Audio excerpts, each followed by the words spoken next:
ఎవరి సింహాసనం మీద కూర్చున్నాడు? మనం గెలిస్తే మనల్ని ఎక్కడ కూర్చోబెడతానన్నాడు? ఆయన సింహాసనం ఖాళీగా ఉంది ఇప్పుడు, నీ కోసం నా కోసం. మరి ఆయన సింహాసనం ఖాళీ చేసి ఆయన ఎక్కడున్నాడు? తండ్రి సింహాసనంలో కూర్చున్నాడు. బైబిల్ గ్రంథంలో ప్రతి వచనాన్ని జాగ్రత్తగా పట్టుకోవాలండి, పట్టి ఆలోచించాలి, అప్పుడు దొరుకుతుంది సత్యం. ధ్యానించడం అంటే ఏంటి? కొన్ని పదార్థాలు ఉంటాయి, ఒక పట్టాన నవిలి మింగడానికి కుదరదు, అది నవిలే కొద్దీ జ్యూస్ వస్తుంటుంది. చెరుకును నవిలారా, కొంచెం సేపు నవిలితే ఆ జ్యూస్ అంతా వచ్చేస్తుంది తీయగా. చెరుకుని కాసేపు నవిలితే జ్యూస్ అయిపోయింది, ఇక సప్పగా ఉంటుంది. కానీ వాక్యాన్ని ఎంత నవిలితే అంత జ్యూస్ వస్తుంది. అది జుంటి తేనె దారుల కంటే మధురమైన జ్యూస్.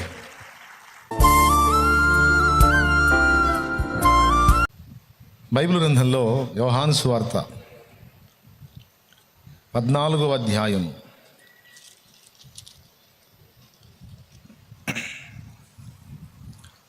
యోహాను సువార్త 14వ అధ్యాయంలో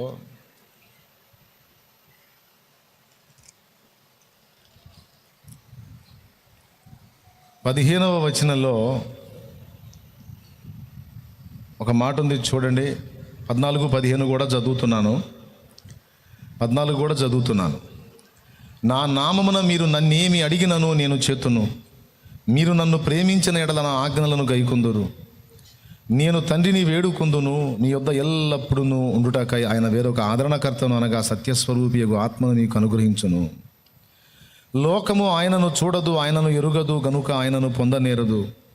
మీరు ఆయనను ఎరుగుదురు, ఆయన మీతో కూడా నివసించును, మీలో ఉండును. మిమ్మును అనాథలనుగా విడువను, మీ యొద్దకు వత్తును. కొంతకాలమైన తర్వాత లోకము మరి నన్నెన్నడూ చూడదు, అయితే మీరు నన్ను చూతురు. నేను జీవించుచున్నాను గనక మీరును జీవింతురు. హల్లెలూయా.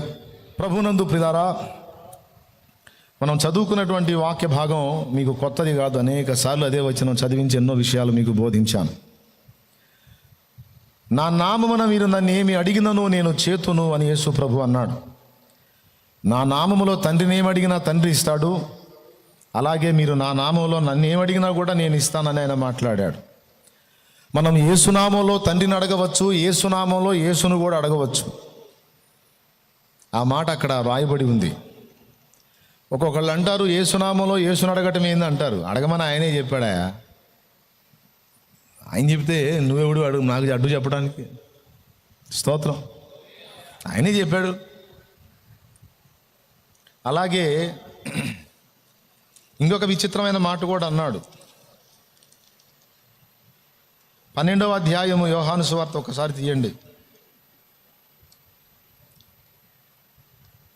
26వ వచనం చదవండి. ఒకడు నన్ను సేవించిన ఎడల నన్ను వెంబడింపవలెను, అప్పుడు నేను ఎక్కడ ఉందునో అక్కడ నా సేవకుడును ఉండును. ఒకడు నన్ను సేవించిన ఎడల నా తండ్రి అతని ఘనపరచును. అక్కడేమన్నాడు? నా నామమున నన్నేమి అడిగినా నేను చేస్తా అన్నాడు. ఇక్కడేమో ఒకడు నన్ను సేవించిన ఎడల. యేసు ప్రభు తనను సేవించమని కూడా చెప్పాడు. ఇది కూడా గుర్తు రాసుకోండి. సేవించటము అంటే 2 విధాలు. యేసు ప్రభు ఇక్కడ చెప్పిన ఒక విధం ఏంటంటే వెంబడించటం. సేవించండి అంటే నన్ను వెంబడించండి, నాలాగా బ్రతకడానికి ప్రయత్నించండి, నాలాగున జీవించడానికి సిద్ధపడండి.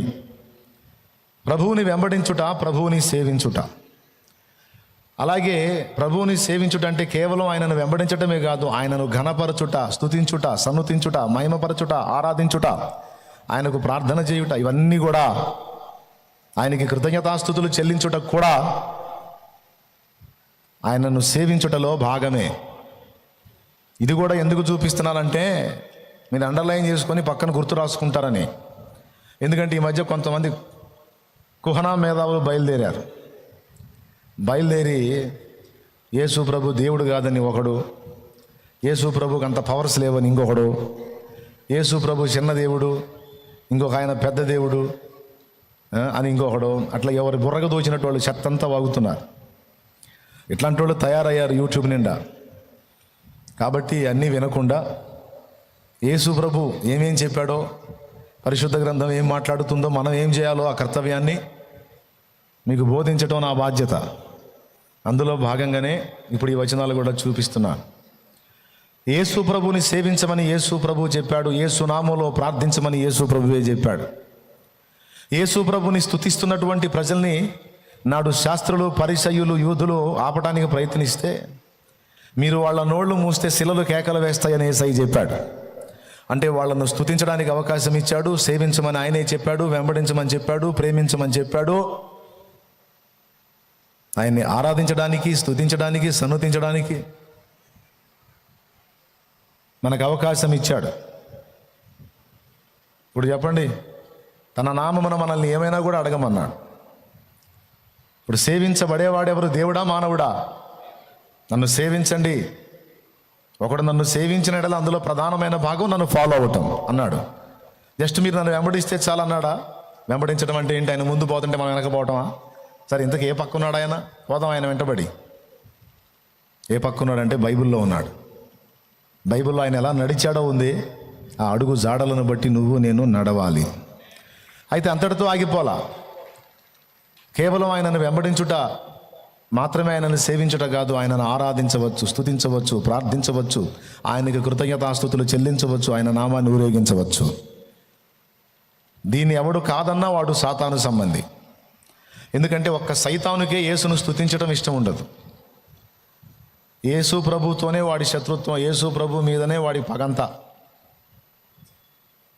యేసు ప్రభు మీదే వాడి కుళ్ళు, వాడి ఈర్ష్య, వాడి ద్వేషమంతా ప్రభు మీదే. మీకు తెలుసా ఇది? తెలుసుకోండి. వాడికి తెలుసు తండ్రి అయిన దేవునితో వాడు ఎప్పుడూ ఈక్వల్ కాదు అని. వాడికి తెలుసు సార్వభౌమాధికారం తండ్రికే ఉందని. కానీ యేసు తండ్రిలో ఒక భాగమై ఉన్నాడు, తండ్రితో కూడా సమానుడు. ఆయన కుడి పార్శ్వమున కూర్చున్నాడు. వాడంటాడు యేసు తండ్రితో సమానుడు కాదు, తండ్రిని మహిమపరిచాడు యేసు. తండ్రి కుడి పార్శ్వమున కూర్చున్నాడు, మెయిన్ సీట్లో తండ్రే ఉన్నాడు. ఒరే పిచ్చోడా, అట్లా విభేదించాలంటే, అట్లా వ్యతిరేకించి మాట్లాడాలంటే నేను కూడా చెప్తాను. తండ్రి కుడి పార్శ్వమున యేసయ్య ఉన్నాడు అంటే తండ్రికి కుడి చేయి పక్కన యేసయ్య ఉన్నాడు. మరి తండ్రి ఏ పక్కన ఉన్నాడు? యేసయ్య ఎడం చేతి పక్కన ఉన్నాడు. మరి ఆ సంగతి ఏంది? కుమారుడేమో తండ్రికి కుడి పక్కన ఉన్నాడు. ఇప్పుడు నేను నా చేయి కుడి చేయి ఇట్లుంది, నా పక్కన అటు పక్క మనిషి కూర్చుంటే ఆయన ఎడం చేయి ఇటు ఉంటుంది. మరి అప్పుడు తండ్రి ఏ పక్కన ఉన్నాడు కుమారుడికి? దాన్ని ఏమంటావు? దైవత్రిత్వంలో భేదాలు నువ్వెవడరా కల్పించడానికి? కుమారుడేమో తండ్రిని మహింపరుస్తాడు, తండ్రి ఏమో అన్ని నామముల కంటే కుమారుని నామమే పైనామం, ఆ నామంలోనే మీకు రక్షణ, ఆ నామంలోనే మీ ప్రార్థనకు జవాబు, ఆ నామంలోనే ఆరాధన, మహిమ అక్కడే అన్నాడు. తండ్రే కుమారుని మహిమపరిస్తే కుమారుని తిరస్కరించడానికి నువ్వెవడివి? నేనెవరిని చెప్పండి? తండ్రితో పాటు సింహాసనంలో కూర్చోలేదా? ప్రకటన గ్రంథం 3వ అధ్యాయం 19-20 వచనాలు ఒక్కసారి చదవండి. ఆయన ఏ సింహాసనం మీద కూర్చున్నాడో.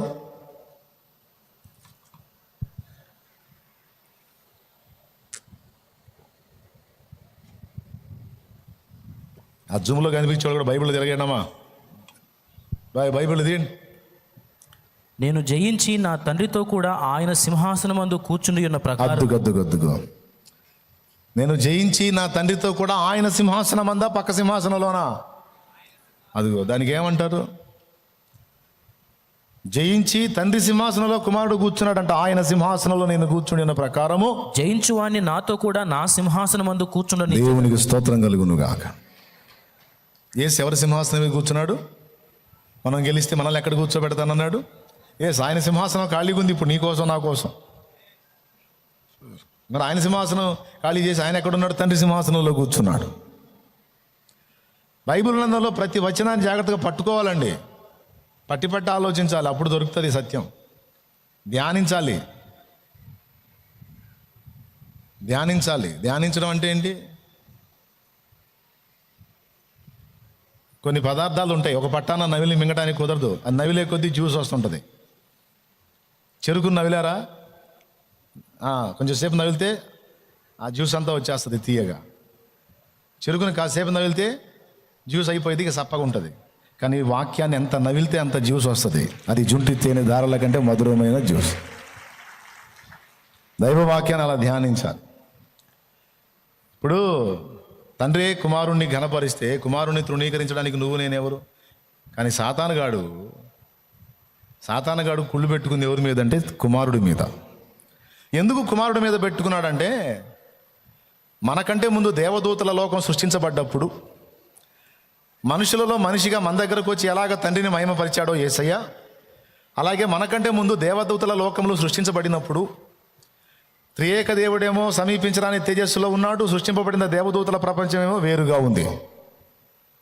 మరి ఈ దేవదూతలకు దైవతత్వాన్ని ఎరిగించడానికి, దేవుని ఔన్నత్యాన్ని, ప్రేమను, వాత్సల్యతను, మమకారాన్ని, నీతి న్యాయములను, మంచితనాన్ని, వ్యక్తిత్వ సౌందర్యాన్ని వాళ్ళకి తెలియజేయాలంటే మరి సమీపించడానికి తేజస్సులో త్రియేక దేవుడు ఉన్నాడు, పక్కనేమో దూతలు ఉన్నారు వేరే ప్రపంచంలో.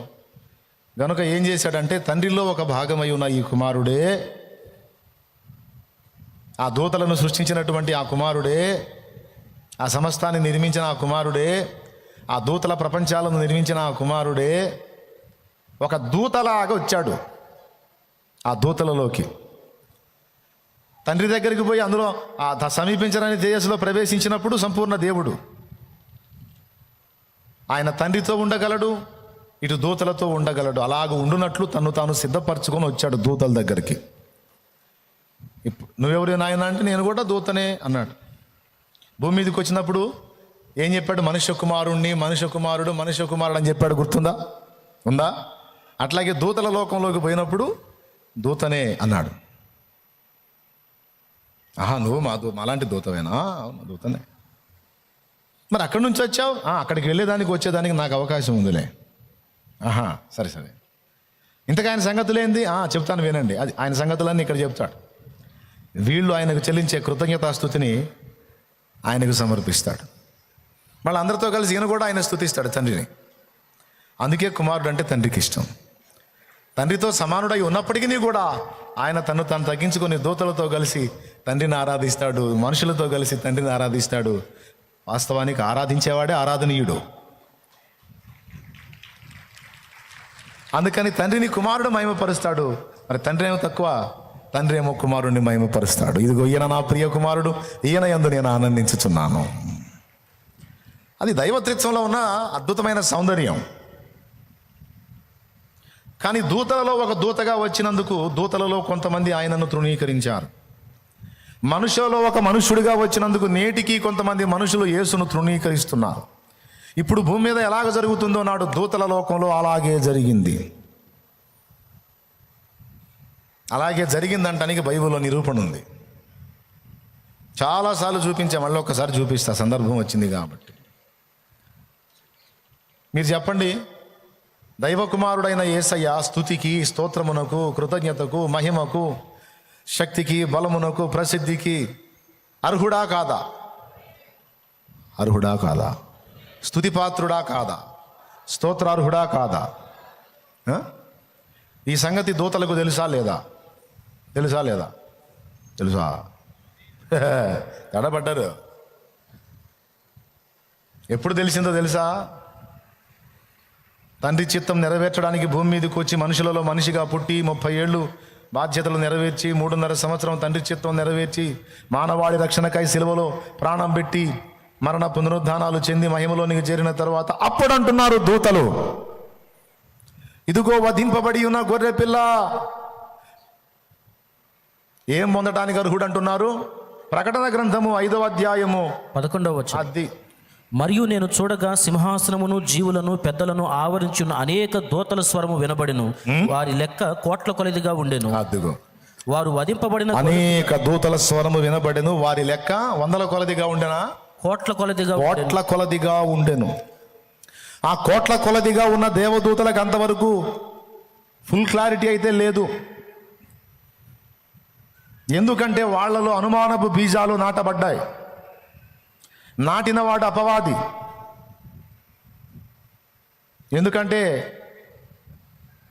అందరు దూతలతో కలిసి యేసున్నాడు, అందరిలాగే తండ్రిని ఆరాధిస్తున్నాడు.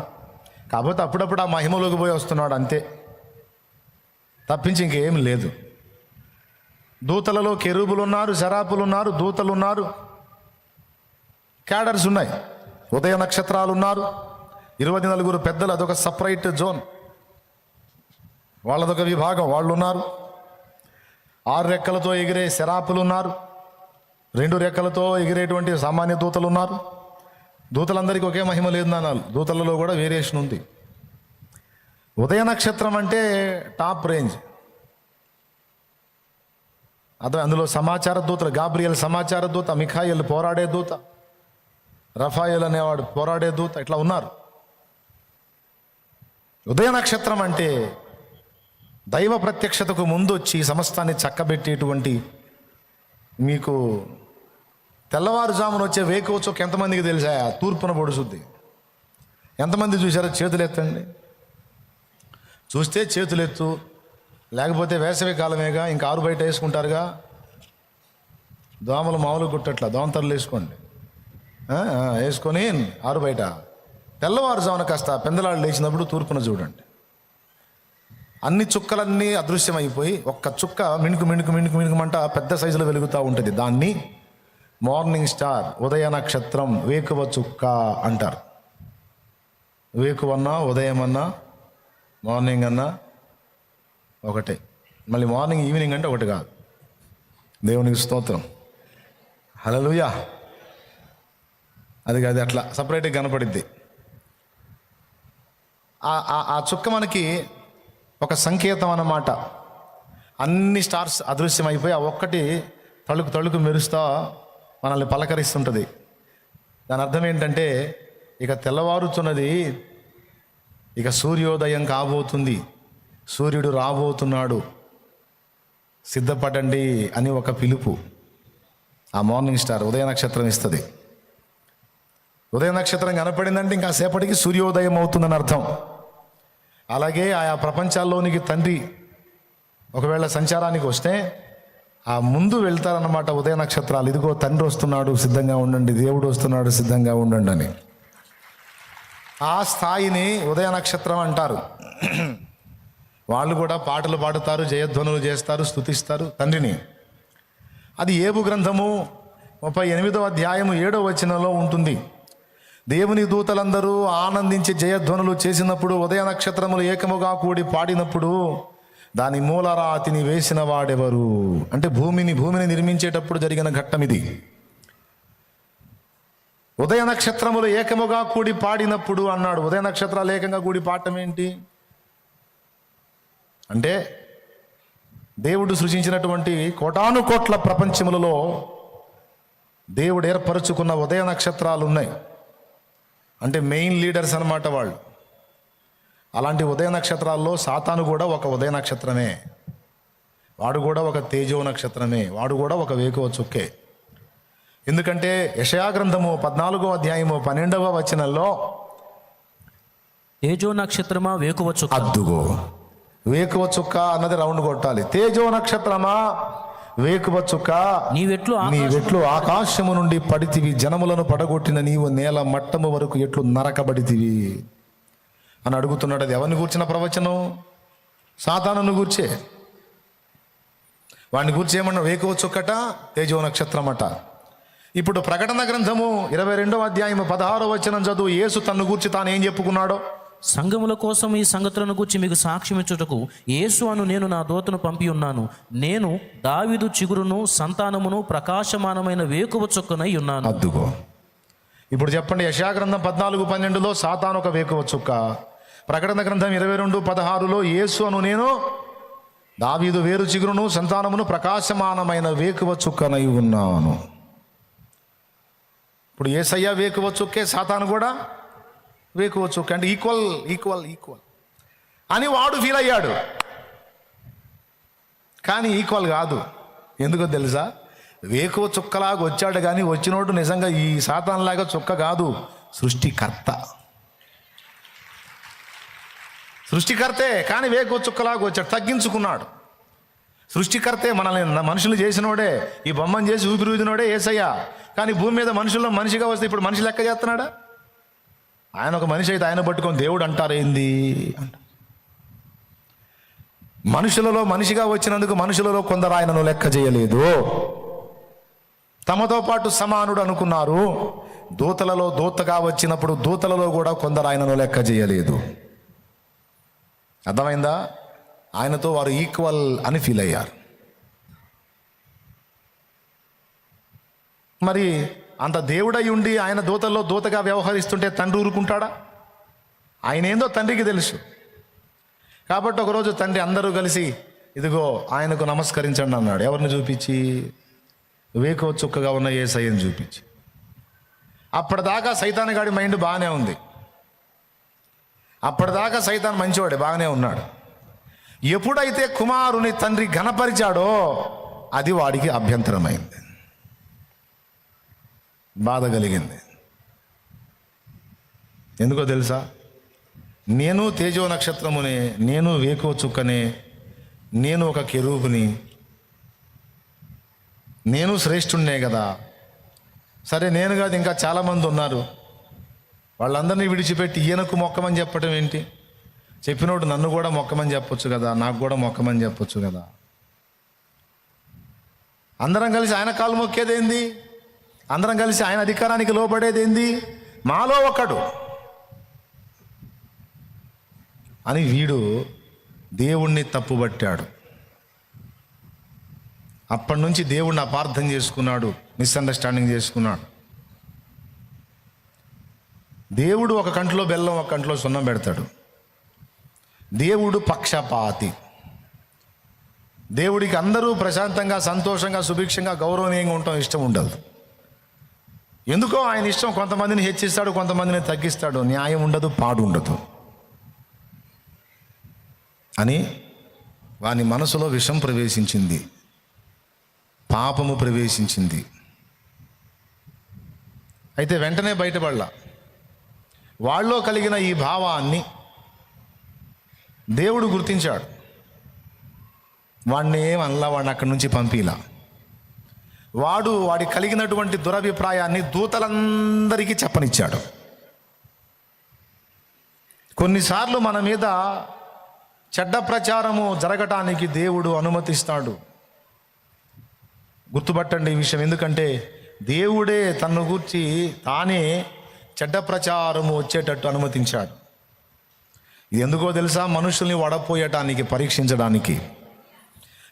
ఎప్పుడు భజన చేసేవాళ్లే కాదు మన దగ్గరకు వచ్చేది. దేవుణ్ణి తప్పుబట్టేవాళ్ళు, దేవుణ్ణి విమర్శించేవాళ్ళు, దేవుణ్ణి దుయ్యబట్టే చెత్త సరుకు కూడా మన దగ్గరకు వచ్చి వాళ్ళ తప్పుడు విషయాలని మనకు బోధించేటట్టు దేవుడే అనుమతిస్తాడు. ఎందుకంటే యథార్థవంతులు, నిజ ప్రేమికులు ఎంతమంది ఉన్నారో ఫిల్టర్ చేసుకోవడానికి, వడపోసుకోవడానికి. ఏదైనా తోటలోనికి సాతాను సర్పంలో ప్రవేశించడానికి అనుమతించింది ఎవరు? ఆపలేడా వాడు రాకుండా? మరి ఎందుకు రానిచ్చాడు? దేవుని గురించి చెడ్డ మాటలు ఎందుకు చెప్పనిచ్చాడు? అలాగే అపవాది మనసులో చెడతనం వచ్చినప్పుడు, దేవుణ్ణే వాడు తప్పు పట్టడానికి ఆలోచించినప్పుడు, వీడు చెడిపోయాడని నెట్టేయకుండా దూతలందరికీ దేవుని గురించి వాడు చెడ్డ ప్రచారం చేస్తుంటే దేవుడు ఎందుకు చూస్తా ఊరుకున్నాడు? ఆ చెడ్డ ప్రచారం దూతల్లోనికి పాస్ అవుతుంటే దేవుడు చూస్తా ఉన్నాడు. ఎందుకో తెలుసా? ఈ చెడు నా గురించి చెడు విని కూడా, చెడ్డ ప్రచారం విని కూడా నన్నే ఎంతమంది హత్తుకుంటారు, నన్ను విసర్జించి ఎంతమంది వెళతారో చూడాలని ఒక ఫిల్టర్ అన్నమాట. ఫిల్టర్ వేసుకున్నాడు ఆయన, వడపోత.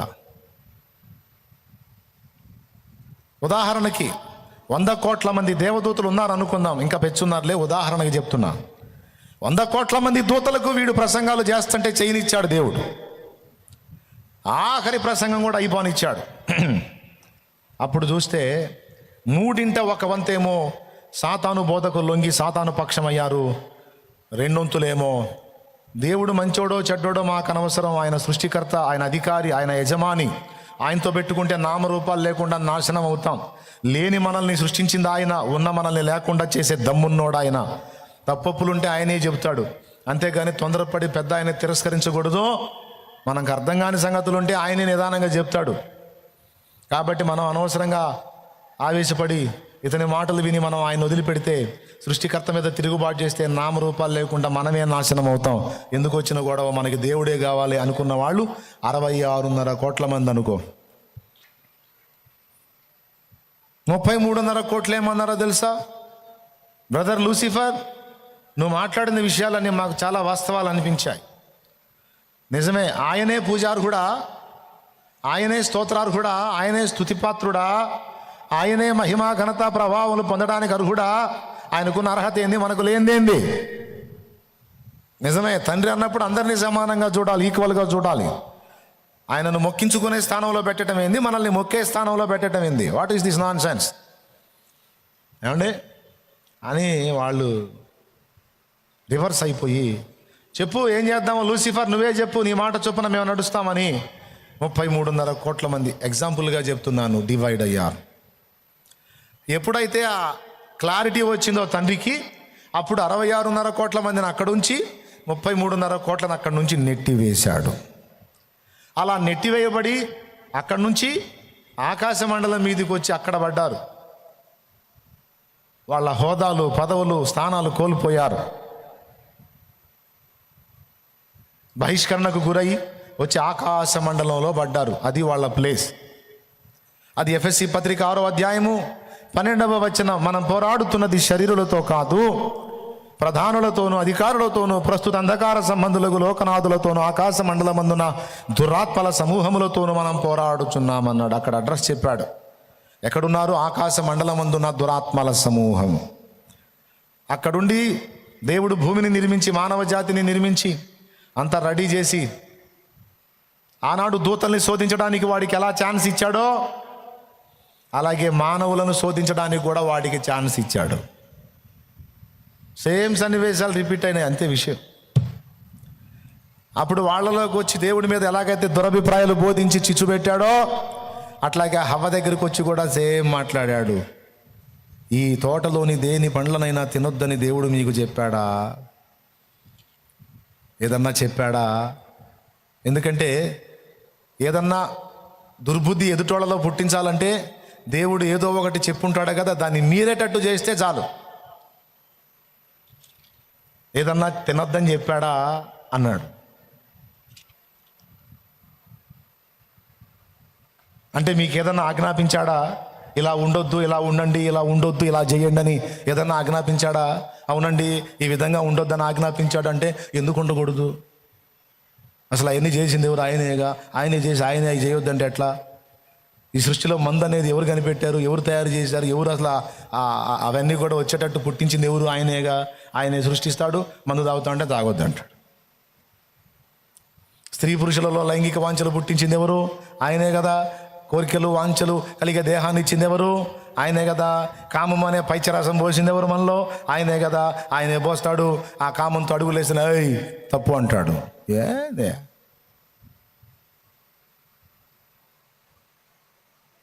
ఆజ్ఞను ఆధారం చేసుకొని వస్తాడు వాడు. వచ్చి నీకు ఏం లేదు మీరిపిస్తాడు అంతే. ఆజ్ఞ మీరేటట్టు చేస్తాడు. నిన్ను శోధించటం అంటే అది. ఆనాడు దూతల విషయంలో, తర్వాత మానవుల విషయంలో వాడు అలాగే మీరిపిచ్చి పాపం తెచ్చాడు. ఎప్పుడైతే దేవుని మాట వినకుండా వీడి మాట విని దేవుని ఆజ్ఞ మీరారో, అప్పుడు వాళ్ళ హృదయం ఏం చెప్పింది సాక్ష్యం అంటే, మాకు దేవుని మాట అంటే గౌరవం లేదు, మాకు ఈ అపవాది మాట అంటేనే గౌరవం. మాకు నిజం అంటే ఇష్టం లేదు, మాకు అబద్ధం అంటేనే ఆనందం, ఆత్మానందం, పరమానందం. కొంతమంది మనసులో చూడండి ఎలా అంత చండాలంగా చెడిపోయి ఉన్నాయో. ఏదన్నా ఒక అబద్ధం, ఒక ఫేక్ ప్రచారం చేస్తుంటే ఎంత ఎగబడతారో చూడండి. పిచ్చి గుంపు ఏమండి, ఆసోది గుంపే కదా. ఒక ఫేక్ అబద్ధాన్ని ప్రచారం చేస్తుంటే ఎందుకు? ఎందుకంటే ముందే ఇష్టం లేదు. అన్నీ తినమన్న దేవుడు అదొకటి ఎందుకు తినొద్దన్నాడు? అది కూడా తినమంటే నాకే గొడవ ఉండేది కాదు. తినొద్దన్నాడు కనుక ఎందుకు తినొద్దన్నాడు అన్న ప్రశ్న నాకు పుట్టిందని ఫీల్ అయ్యింది అవ్వ. ముందే హవ్వమ్మకు దేవుని మీద సదభిప్రాయం లేదు. అందుకే వాడు వచ్చి దురభిప్రాయం చెప్పగానే టపిమని పోయి కోసుకొని తింది. తండ్రిని అడగల. చెప్పాడు అనుకో, వాడు తిను ఏం కాదు దేవత అవుతావు అన్నాడు అనుకో. సాయంత్రం దాకా ఆగవా, వస్తాడు పెద్ద ఆయన. వచ్చినాక ఆయన అడిగి కడిగి అప్పుడు తింటా అంటే ఇటు పోయేవాడు అడ్రస్ లేకుండా. సాయంత్రానికి తండ్రి వచ్చేవాడు, ఆయనే కోసి ఇచ్చేవాడు. నా కోసం ఆగావుగా ఇప్పుడు తిను అని. తినవద్దన్నా ఆయనే కోసి ఇచ్చేవాడు.